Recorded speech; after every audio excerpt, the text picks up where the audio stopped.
नमस्कार, आप देख रहे हैं द बिहारी टॉप और मैं हूं खुशी उपाध्याय। देखिए, बिहार में उपचुनाव भी हो रहे थे और साथ ही साथ झारखंड में विधानसभा भी चुनाव हो रहे थे। और जो झारखंड में विधानसभा चुनाव हो रहे थे वो सभी चुनाव संपन्न हो चुके हैं। 13 नवंबर को एक वोटिंग थी, तो साथ ही साथ दूसरे चरण की वोटिंग 20 नवंबर को थी और इसका रिजल्ट 23 नवंबर को आना था। और सभी पार्टी जो है अब नज़र गड़ाए हुए हैं रिजल्ट पे। तो रिजल्ट आपको बता दें कि 23 नवंबर को आने वाला है और दिख रहा है एग्जिट पोल भी अब धीरे धीरे सामने निकल कर आ रहा है। एक सीट पर आपको बता दें कि झारखंड विधानसभा जो चुनाव हो रहा था उसमें एक सीट पर जो चतरा विधानसभा है उस पर चिराग पासवान ने अपने प्रत्याशी जनार्दन पासवान को उतारा था। तो साथ ही साथ आरजेडी ने भी रश्मि प्रकाश को उतारा था। आपको बता दें कि दोनों जो युवा नेता है दोनों ही अपना पूरा जद्दोजहद कर कर वहां पर अपना चुनाव प्रचार कर रहे थे। अपने जो प्रत्याशी हैं उम्मीदवार हैं उनके लिए वहां पर चुनाव प्रचार कर रहे थे। आपको बता दें कि जिस तरीके से चतरा विधानसभा में दोनों युवाओं ने अपने अपने प्रत्याशी को उतारा था, काफ़ी कांटे की टक्कर थी। और इस कांटे की टक्कर आपको बता दें कि एक तरफ चिराग पासवान ने जनार्दन पासवान को उतारा था चतरा से, तो वहीं साथ ही साथ राजद के आपको बता दें कि जिस तरीके से तेजस्वी यादव ने भी रश्मि प्रकाश को वहां पे उतारा था और दोनों ही युवा नेता वहां पर अपने प्रत्याशी के लिए चुनाव प्रचार में लगे हुए थे। एक तरफ चतरा जा रहे थे चिराग पासवान, तो दूसरी तरफ हंटरगंज जा रहे थे तेजस्वी यादव और दोनों ही ने खूब प्रयास किया अपने प्रत्याशी के चुनाव प्रचार के लिए। और आपको बता दें कि जिस तरीके से वहां पर वोटिंग हुई है और 23 तारीख को इसका रिजल्ट आने वाला है और फिलहाल एग्जिट पोल जो आ रहा है उस एग्जिट पोल में आपको बता दें कि चिराग पासवान के प्रत्याशी जनार्दन पासवान जीतते भी नजर आ रहे हैं। जिस तरीके से वहां पर चिराग पासवान ने अपने प्रत्याशी जनार्दन पासवान को वहां पर उतारा था, अब सीधे तौर पर आपको बता दें कि एग्जिट पोल सामने जो आ रहा है उसमें चिराग पासवान के प्रत्याशी जो उम्मीदवार है जनार्दन पासवान वो जीतते नजर आ रहे हैं। राजद के प्रत्याशी जो उम्मीदवार है वहां से रश्मि प्रकाश थी वो हारते नजर आ रही है चिराग पासवान के प्रत्याशी से।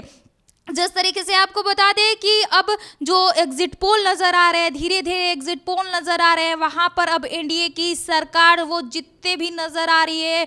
और जो चतरा है वो चतरा विधानसभा एक तरीके से मान ले तो काफ़ी अहम भूमिका निभाती है दोनों युवाओं के लिए, क्योंकि दोनों युवा वहां पर कांटे की टक्कर उनमें चल रही थी कि एक तरफ तेजस्वी यादव ने रश्मि प्रकाश को उतारा था तो वहीं चतरा से चिराग पासवान ने भी अपने प्रत्याशी जनार्दन पासवान को उतारा था और दोनों ही खूब प्रचार प्रसार भी कर रहे थे अपने उम्मीदवार के लिए।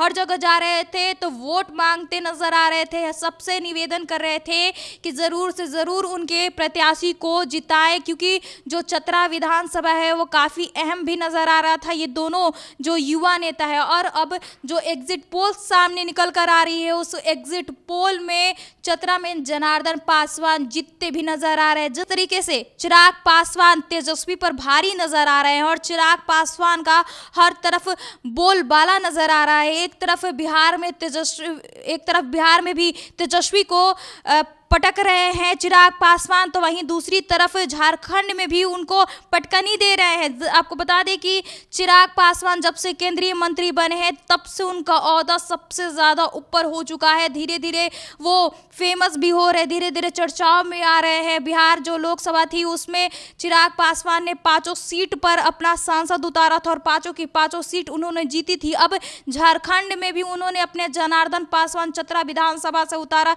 तो वहीं अब जनार्दन पासवान भी अब जीतते नजर आ रहे हैं। एग्जिट पोल में जिस तरीके से नतीजा सामने निकल कर आ रहा है कि अब वहां पर भी तेजस्वी यादव को चिराग पासवान पटकनी देते नजर आ रहे हैं। दोनों युवा हैं और दोनों युवा नेता काफ़ी जोरों शोरों से प्रयास कर रहे थे कि दोनों जो युवा नेता है वो जोरों शोरों से प्रयास कर रहे थे कि उनका प्रत्याशी जीत जाए। हर जद्दोजहद कर रहे थे, हर जगह चुनाव प्रचार कर रहे थे, हर जगह जाकर लोगों से उम्मीद लगा रहे थे कि उनके प्रत्याशी को वोट दिया जाए। और अब जो 13 नवंबर और 20 नवंबर को जो वोटिंग हुई है उसके बाद आज 21 तारीख और एक दिन बाद अब रिजल्ट आने वाला है। 23 नवंबर को इसका रिजल्ट आएगा। उससे पहले एग्जिट जो पोल बता रही है वो बता रही है कि चतरा में अब जनार्दन पासवान पासवान जीतते नजर आ रहे हैं। और एक तरफ से मायूसी की बात है कि आरजेडी की जो प्रत्याशी हैं वो रश्मि प्रकाश है, तो वो हारते नजर आ रही है जनार्दन पासवान से, क्योंकि चिराग ने जितने भी अपने प्रत्याशी के लिए चुनाव प्रचार किया था उसमें एक थे जनार्दन पासवान। उनके लिए हर एक तरफ से, क्योंकि चिराग पासवान की तरफ से वो जनार्दन पासवान वहां पर उतरे हुए थे, और एक सीट पे जो चिराग पासवान ने अपने प्रत्याशी को उतारा था उस पे अब जनार्दन पासवान जीतते भी नजर आ रहे हैं। तो एक तरफ खुशी की लहर है तो दूसरी तरफ मायूसी भी है कि राजद, अब जो आरजेडी के प्रत्याशी है रश्मि प्रकाश, वो हारते नजर आ रही हैं। बहरहाल अब 23 तारीख को जो रिजल्ट आएगा उसमें खुलकर पता चल जाएगा कि आखिर किसने जीती है वो सीट। और जिस तरीके से एग्जिट पोल बता रहे हैं, अगर वो सच हुई तो राजद के लिए ये बड़ी दुख की खबर है, क्योंकि जिस तरीके से एग्जिट पोल बता रही है कि जनार्दन पासवान वहां पर जीतते नजर आ रहे हैं, तो चिराग पासवान के लिए ये काफ़ी बड़ी खुशी है कि वहां पर जो उन्होंने एक सीट दिया था अपने उम्मीदवार को, जनार्दन पासवान को वहां से उतारा था, वो जनार्दन पासवान जीतते भी नजर आ रहे हैं। बहरहाल ऐसी खबरों के लिए बने रहिए हमारे साथ और देखते रहिए द बिहारी टॉप।